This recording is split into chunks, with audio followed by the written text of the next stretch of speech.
Hello and good morning student, welcome to online class. बेटा हिंदी का जो पीडीएफ जो है कंटिन्यू आपके पास नहीं पहुंच रहा था। कारण था कि अभी माध्यमिक शिक्षा मंडल द्वारा पूरा परीक्षा जो आयोजित किया गया था उसकी वजह से एक सप्ताह आप लोगों का डिले चला। ठीक है, इसके लिए sorry. So continue, let's start. Next chapter जो है और आपका लास्ट चैप्टर है।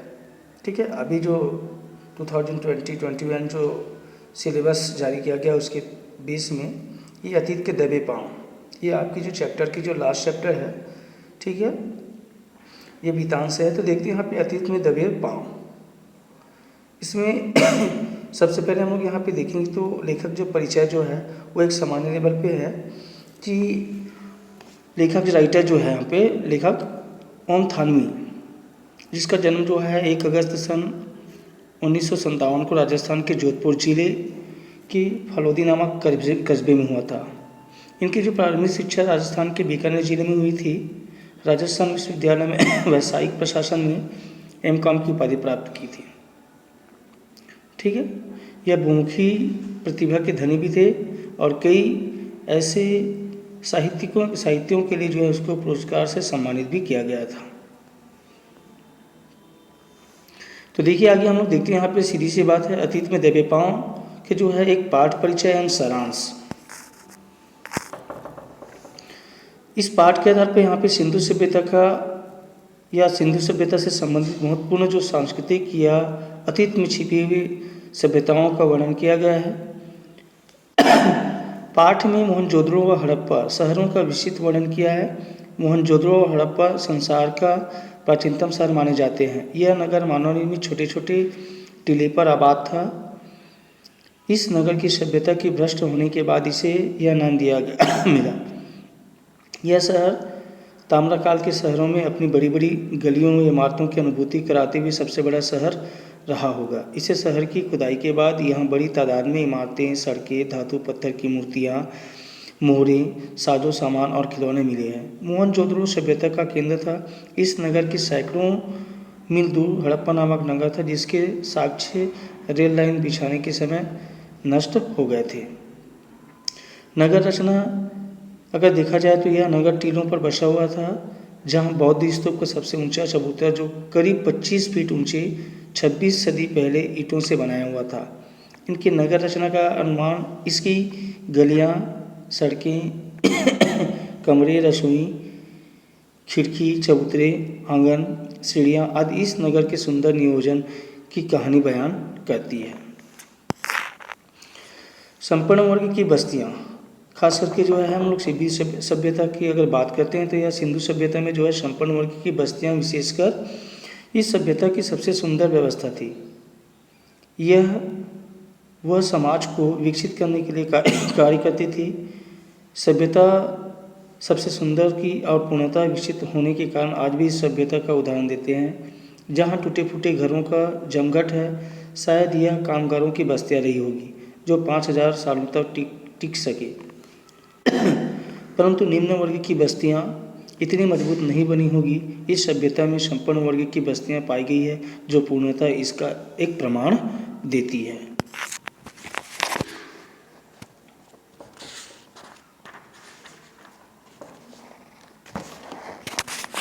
सिंधु घाटी में व्यावसायीकरण की अगर बात करें तो सिंधु घाटी में खेती और व्यापार काफ़ी उन्नत थी।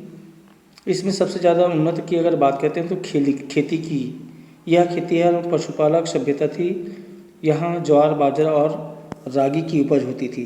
खजूर, तरबूज और अंगूर भी उगते थे।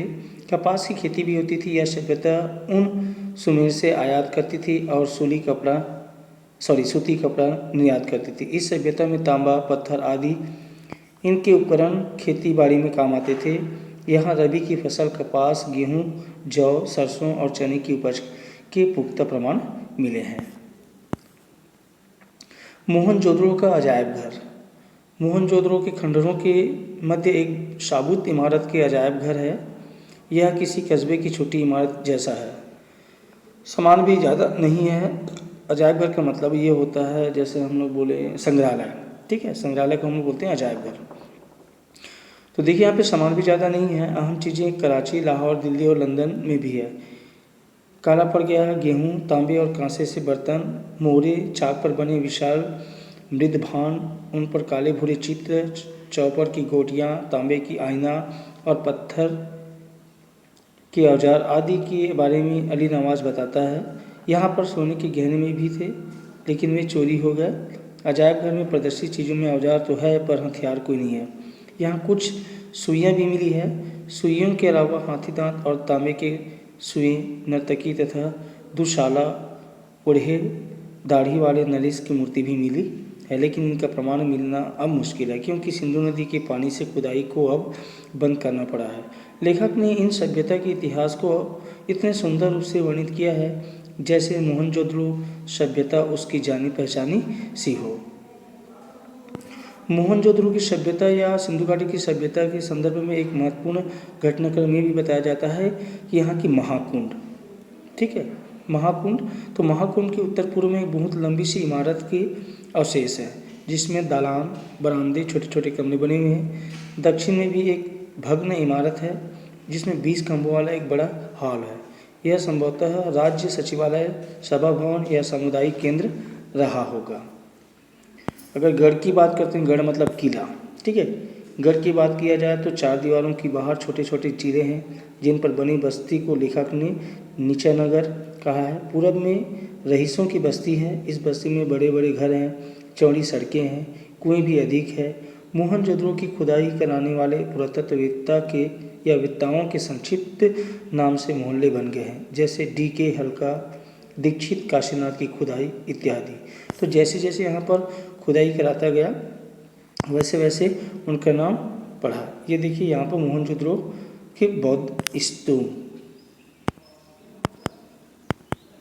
बौद्ध स्तूप है, ठीक है। ये है आपका प्रसिद्ध जो जलकुंड, महाकुंड जो है, ये चारों तरफ दीवार हुआ है, ठीक है, और ये आपका जलकुंड है। ये उस समय की संस्कृति को याद दिलाता है। ये विशाल मीनार है या कुंभ, ये पुरातत्व में मोहनजोदड़ो का एक कुआं मीनार के रूप में जो बना हुआ है, भूमि से ऊपर उठा हुआ, ईंटों से घिरा हुआ है।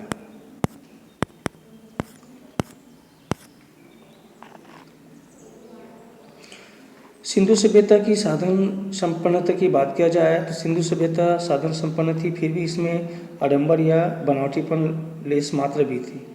यह सभ्यता हर प्रकार के साधनों से भरी पड़ी थी। वहाँ व्यापारिक व्यवस्थाओं की जानकारी मिलती तो है, मगर सब कुछ आवश्यकताओं से जुड़ा हुआ नहीं है। भव्यता के आडंबर का प्रदर्शन कहीं नहीं दिखता। निर्माण शैली हर प्रकार से विकसित होने के बाद भी लोग दिखावे से बहुत दूर थे। सभ्यता का निर्माण व्यवस्थित तरीके से किया गया। जो वस्तु जिस रूप में सुंदर लगती थी, उसका निर्माण उसी ढंग से किया गया था। पुरातात्विक तथ्यों से पता चलता है कि सिंधु सभ्यता जो है अत्यंत विशाल थी। सिंधु सभ्यता की ताकत जो है वो शासित होने की अपेक्षा समझ से अनुशासित सभ्यता भी थी। लेखक ने इस सभ्यता में अनेक ऐसे प्रमाण व साक्ष्य प्रस्तुत किया है जो इस तथ्य को स्वयं ही सत्य सिद्ध करते हैं। उदाहरण के लिए अगर हम लोग सिंधु सभ्यता की विशाल नगर योजना आज के अति विकसित शहर योजना से कहीं अधिक श्रेष्ठ थी, जो नगरीय जीवन को नीरस व उबाऊ नहीं बनाती थी। इस नगर योजना में कहीं भी अराजकता के दर्शन नहीं होते हैं। भवन निर्माण भी एक विशेष व्यवस्थानुरूपेण होने के कारण निश्चित करते हैं कि वहाँ कड़ा अनुशासित जीवन जिया जाता था। सभी छोटे बड़े घर एक जैसे एक निश्चित क्रम में पंक्तिबद्ध होते थे। इससे यह ज्ञात होता है कि नियोजित शहर में इसका कोई न कोई विशेष नियम होता था जो सभी को मान्य थी।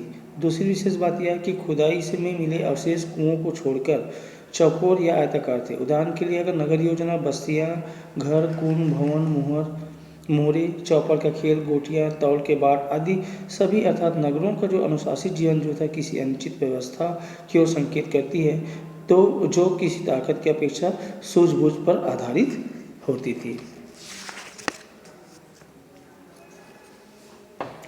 अगर हम लोग मोहनजोदड़ो की खुदाई के बारे में अगर देखा जाए तो एक अनुमान से मोहनजोदड़ो की जो खुदाई के दौरान निकली वस्तुओं की संख्या जो था लगभग 50,000 है।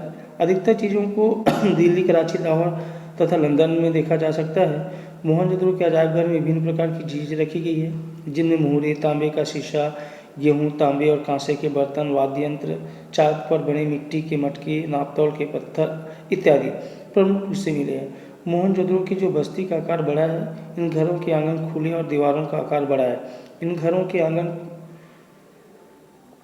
खुले और दीवारें ऊंची एवं मोटी होती थी। मोटी दीवारों पर छेद भी दिखाई देते हैं, जो बताते हैं कि दूसरी मंजिल को उठाने के लिए शायद शहरों के लिए जगह जगह छोड़ी जाती होंगी। सभी घरों में पक्की ईंटें हैं और एक ही आकार की ईंटें लगाई गई है। इन घरों में पत्थर अधिक मात्रा में नहीं लगाया गया है। यहाँ नालियों को ढक कर रखा गया है, जिससे गंदगी ना फैले। ठीक है। अब अतीत के दबे पांव के आधार पर अगर हम सिंधु घाटी की विशेषताओं का अगर उल्लेख करें, तो सामाजिक एवं सांस्कृतिक दृष्टि से सिंधु सभ्यता के सामाजिक वातावरण को बहुत अनुशासित होने का अनुमान लगाया जाता है। वहाँ का अनुशासन ताकत के बल पर नहीं था। नगर योजना, वास्तुशिल्प, मुहर, पानी या साफ सफाई जैसी सामाजिक व्यवस्थाओं में एकरूपता थी। यह अनुशासन प्रकट होता है। सिंधु सभ्यता में सुनियोजित नगर थे। पानी की निकासी की व्यवस्था अच्छी थी। सड़कें लंबी और चौड़ी थी। कृषि भी की जाती थी। यातायात के साधन के रूप में बैलगाड़ी भी थी। हर नगर में मुद्रा, अनाज भंडार, स्नानागृह आदि थे तथा पक्की ईंटों का प्रयोग होता था। सिंधु सभ्यता से प्रदर्शन या दिखावे की प्रवृत्ति नहीं है। यही विशेषता इसको अलग सांस्कृतिक धरातल पर खड़ा करती है। यह धरातल संसार की दूसरी सभी सभ्यताओं से अपने आप को पृथक करती है। ठीक है। तो ये रहा बेटा आपका जो है अतीत में दबे पांव, जो एक विरासत या प्राचीन सभ्यताओं या प्राचीन संस्कृतियों को अपने अंदर छुपा कर रखना और उस समय की जो सांस्कृतिक व्यवस्थाओं को जो है प्रदर्शित करना, ये इनका मुख्य उद्देश्य रहा है कि किस प्रकार से प्राचीन काल में भी नियम और शर्तें हुआ करता था। अर्थात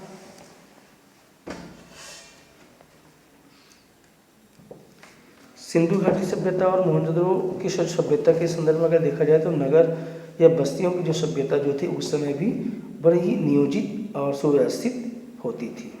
ठीक है। Okay, so that's all. Good day.